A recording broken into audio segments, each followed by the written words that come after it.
E sexta-feira, meus amigos, né? O Lula anunciou alguns de seus ministros, Brasil desclassificado. Eu vou te contar.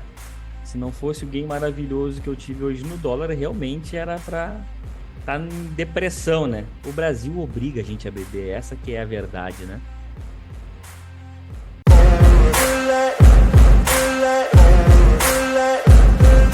Fala galera, beleza? Felipe L na área passando para mais um diário de trade aqui com vocês. Vamos dar uma olhadinha nos movimentos apresentados por índice e por dólar. Desde já o gráfico dos dois ativos aí para vocês na tela, tá? Então aqui a gente vê o candle diário do índice e aqui estamos vendo o candle diário do dólar, né? O dólar aí, porra, é um dia que, bom, não fechou ainda, né? Falta bastante tempo para o para o pregão fechar, né? Eu estou adiantando um pouquinho de trade, mas foi um dia que o dólar bateu aí, né? Uma alta considerável e agora devolvendo tudo aí, né?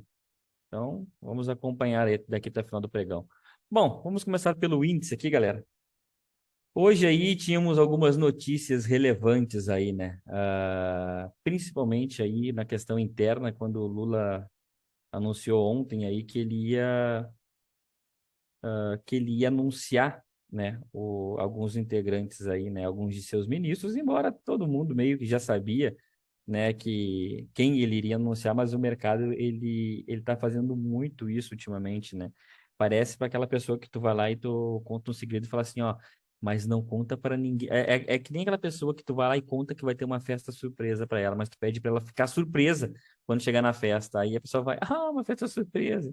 Porra, cara, aí o mercado aí realmente, eu acho que não tinha nada o que precificar. Acho que desde que né, a gente terminou as eleições aí, né, que se findou o processo eleitoral aí, que foi validado o Lula aí como novo presidente do Brasil, a gente já sabia como que a banda ia tocar, então tá tudo precificado, né? O que fica pairando muito no ar aí é o amor político, né, de certas pessoas aí, mas isso daí, graças a Deus, nunca fez preço, nunca vai fazer, né?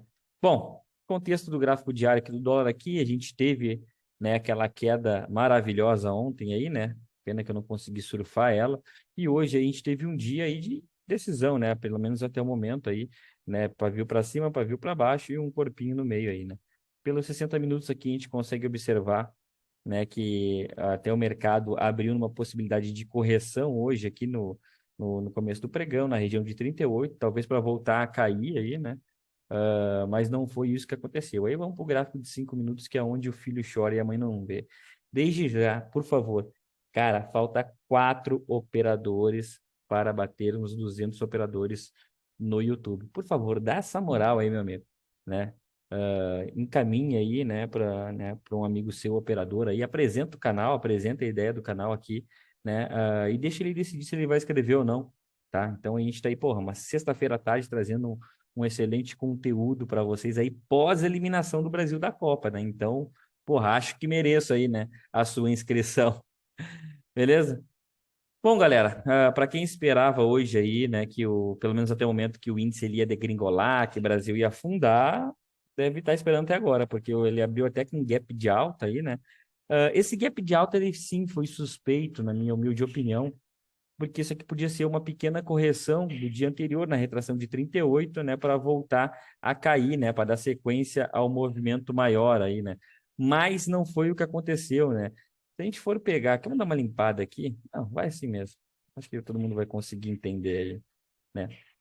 Com essa abertura, né, a gente sempre coloca a ideia do candle fantasma aqui, né? E aqui a gente pode observar o que, né? Expansão, correção e expansão. Vou sair comprando aqui nessas regiões aqui, cara, eu acho muito arriscado, né? Talvez se fosse para romper a máxima aí, né?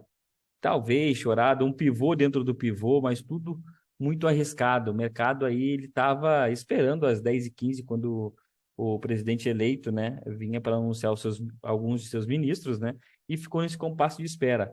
Fatos da vida foi que ele falou, anunciou, até trouxe uma pequena volatilidade mesmo, mas pequena mesmo, né? Então a gente está falando aí da. Então vamos pegar aqui às 10h15 aí, quando começou a falar. Trouxe uma volatilidade de 800 pontos, né? A gente viu notícias chacoalhar muito mais o mercado do que esses ministros aí que foram anunciados. Enfim.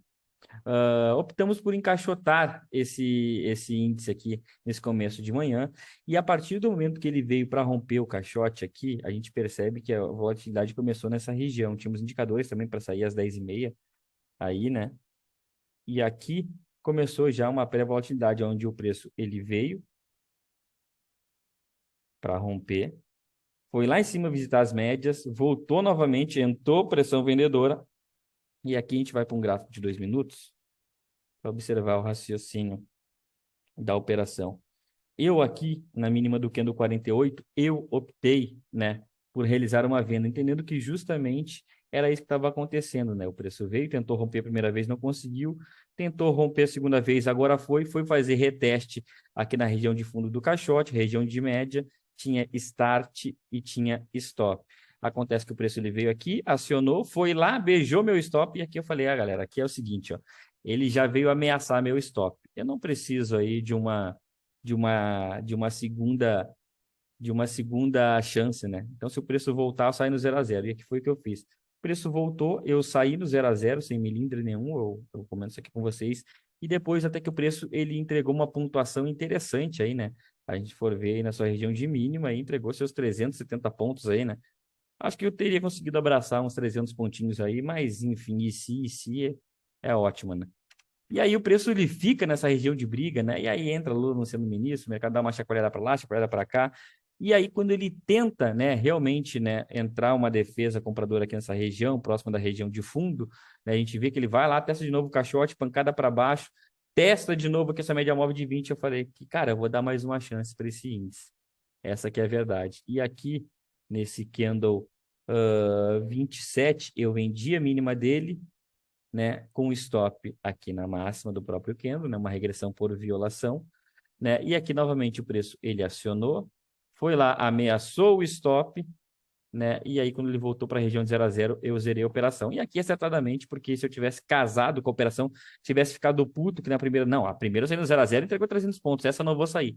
Se essa não tivesse saído, tinha tomado um stop de 270. Então, é padrão, disciplina padrão. É isso daí que o mercado vai te cobrar, tá?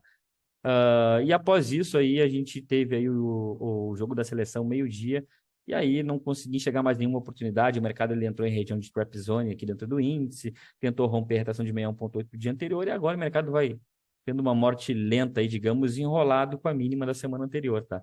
Então esse foi o meu dia aqui dentro do índice, 2 operações e 2 break-evens, tá bom? Dólar.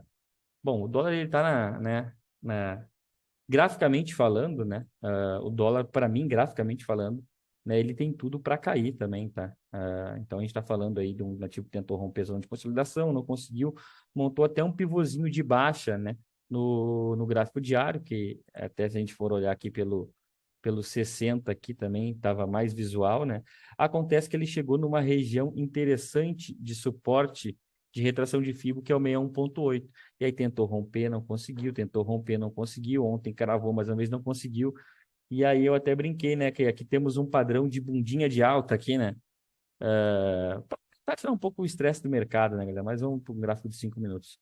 O dólar, né, abriu aí também com um pequeno gapzinho, né? Na verdade, a gente está falando aqui do dolinha, cadê o final do dia de ontem? Abriu aí praticamente, abriu sem gap, né? Então praticamente sem gap, desculpa aí. Só que esse movimento, né, de abertura sem gap, ele vem aí de um fundo arredondado do dia de ontem, entregou um movimento explosivo no final do pregão, e hoje, como ele abriu aí sem gap, ele abriu em região de médias móveis. Então, para mim, estava valendo total, tá? E aqui, eu estava até trabalhando com esse FIBO aqui no começo do dia, para vocês entenderem um pouco melhor a operação. Eu fui aqui dentro do dia de ontem, já que foi um dia de alta, a gente vem aqui e coloca, né, um FIBO aqui de baixo para cima, para a gente visualizar. Qual que era a minha ideia aqui? Né? O dólar ele abriu aqui testando a sua região de médias móveis, né? Retração de 61,8, mas o principal para mim é que se ele fosse explodir na alta aí já no começo do dia, que ele montasse todo e qualquer movimento na ponta da compra acima da retração de 38. Aqui para mim poder ver este movimento acontecendo. Abriu aqui embaixo, segurou nas médias, rompeu e aqui temos um pivô. Tá? Ele não fez isso logo na abertura, como eu achei que iria ser, tá?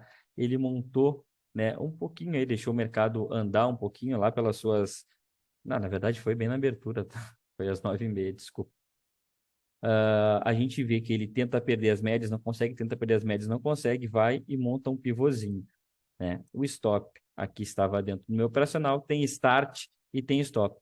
A operação aqui, ela veio, deu 4 pontos e eu já falei para a galera, estamos próximos à região de máxima do dia anterior. Eu não sei se ele vai passar logo de cara. Então, o que que a gente vai fazer? Coloca no 0 a 0 aí, por favor. E aí o preço, ele veio, foi lá, deu os 4 pontos, não fiz parcial nem nada e voltou e tirou a gente na região de break-even, 0 a 0, tá? E após isso, o mercado ele não teria ameaçado, não, ele teria sim ameaçado o stop, inclusive teria estopado aqui, né? Mas aí a gente tem tantas teorias de stop cutucada, stop isso. Para mim, isso aqui, essa operação aqui foi uma operação que a gente livrou um stop. Essa que é a verdade, tá? Talvez antes de livrar o stop, ela teria dado a parcial sim de 5 pontos, e aí teríamos conseguido sair com 5 pontos aqui nessa operação, né? E depois break-even. Mas se o cara casou com a operação perdedora, né, estopou, né? E após isso ele vai lá, estopa o operador, depois volta, fica brigando nessa região e entregou sim o movimento de alta que estávamos esperando aí, né? Eu tinha projeção desse movimento aqui. Porém, cara, porra, tu vai casar com a operação, tu vai usar aí stop cutucada, tu vai inventar o diabo 4 para tu conseguir tirar um print? Essa que é a grande verdade, né? Pelo amor de Deus, tá aqui para fazer dinheiro, não para estar fazendo graça, né? Fatos da vida foi, se alguém conseguiu segurar a operação aí por algum motivo, que eu não entendo qual, teria até entregue aí um alvo de 100%, tá? Para mim, a operação, ela seria 5 pontos e um break-even. E após isso, a gente consegue observar que o dólar, ele vem para testar aqui a sua região. Aqui já tínhamos ido para o almoço, tá? Inclusive, tá? Quando ele vem para fazer reteste aqui na sua região de máxima do dia anterior, não consegue. Até aqui eu brinquei com a galera da sala, né? Se alguém estava querendo comprar, hoje era um dia que o dólar iria estar te pedindo o quê? Compra aí, casa comigo na compra, que a gente vai ser feliz.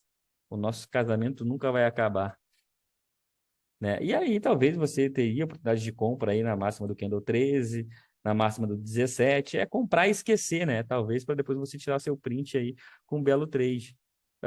Eu desaconselhei totalmente isso daí aqui na sala, tá? Mesmo tendo, né, sendo uma regressão, mesmo estando dentro do nosso operacional. Mas a partir do momento que a gente tem uma operação que ela tem o stop acionado aqui, eu não vou estar comprando, tomando risco aqui na mesma região, praticamente, tá? Talvez aqui o 17, talvez, mas não, nenhuma delas, fatos da vida foi que foi operação fácil, tá? Depois, quando o preço ele vem para fazer reteste, ele deixa um puta canto da sereia, que graças a Deus nem é acionado, tudo muito caro também, e vem e entrega um movimento até contra as médias, né? Dá uma bela de uma derretida, vai lá na sua média móvel de 200, e aqui foi até onde eu peguei uma operação, aí na parte da tarde, bem interessante, aí eu já vou até colocar o FIBO do dia aqui, né? Que aí, tá aqui. Eu gravei essa operação, tá? Vou estar postando amanhã para vocês aí, possivelmente, tá? Tem que editar, dá um trabalho da porra isso daí, tá? Aqui. Opa, aqui. Vou colocar esse FIBO aqui para vocês entenderem qual que era o racional dessa operação aqui. Então, ele entregou esse pivôzinho aqui contra as médias, nada a ser feito, deu uma despencada. Talvez se alguém teve agilidade de pegar aqui para bater uma venda até média móvel de 200, ok, beleza, tá? Mas fatos da vida foi, ele não conseguiu romper essa média móvel de 200 e ele montou até uma estrutura interessante, que ele vem, tenta romper a média móvel de 200, não consegue, passa para cima da 20, se viesse para romper direto era um pivô, e ele deixou um pivô dentro do pivô. Aí vai a critério da operadora, né? Eu entrei na operação no rompimento, com stop na mínima. Eu ainda falei no vídeo, né, que eu poderia colocar o stopzinho aqui nesse pivô dentro do pivô, mas eu optei por não, porque por ser sexta-feira à tarde, jogo do Brasil, talvez o mercado ele fosse aqui e desse uma pegadinha do malandro e depois entregasse o movimento de alta, né? Mas mesmo se tivesse deixado aqui nesse pivô, dentro do pivô, não teria sido acionado, tá? E aí a gente vê que o mercado ele entregou até a sua retração aí, né? Da ponta oposta da faixa de gás. Se a gente for colocar aqui o fibro de baixo para cima, a retração de 61,8, tá bom? Que até, inclusive, eu comentei que seria o alvo aí né, da minha operação aí. Mas projetei estes alvos de fibro aqui. Depois que ele atingiu o terceiro alvo, eu comecei a projetar o pivô para frente. Aí projetei até aqui, mas poderia ser projetado aqui também, enfim. Eu projetei aqui a mínima do 48, tá? Que ele veio, cravou a máxima do dia anterior, foi lá, cravou 61,8, não teve fôlego para ir até o terceiro alvo projetado do pivô, né? Agora aí também, né, morrendo enrolado com as suas médias móveis. Morrendo enrolado não, né? tem pregão pela frente ainda aí, mas eu acho difícil, tá? Bom, uma semana extremamente não vou falar difícil de operar, de paciência, essa que foi a verdade. Mas paciência a gente tem que ter, a gente tem que ter sempre paciência, né? Então, o que eu posso falar aí, né, para os amigos é que foi mais uma semana normal, que exigiu um pouco a mais de paciência, além do que a gente já pratica, né? Então, graças a Deus aqui a gente tem paciência de sobra, né? Mas eu sei que muitos operadores aí não têm. Então, cuidado, cara. A gente está num período aí, filha da mãe, o último mês do ano, governo de transição, todo dia parece que sai um abacaxi diferente lá de Brasília. Na verdade, de Brasília, de Brasília e fralda de criança, a gente sempre sabe o que a gente vai encontrar, né? Nunca vai ser alguma coisa agradável assim. Então, trabalhe aí menos alavancado, trabalhe, né, com gerenciamento de risco embaixo do braço, né, para não fazer merda no último mês do ano aí. Beleza? Eu espero que a semana de vocês tenha sido tão boa quanto a nossa, que vocês tenham tido muita paciência que o mercado exigiu. Beleza, galera? Um forte abraço a todos e até a próxima. Valeu!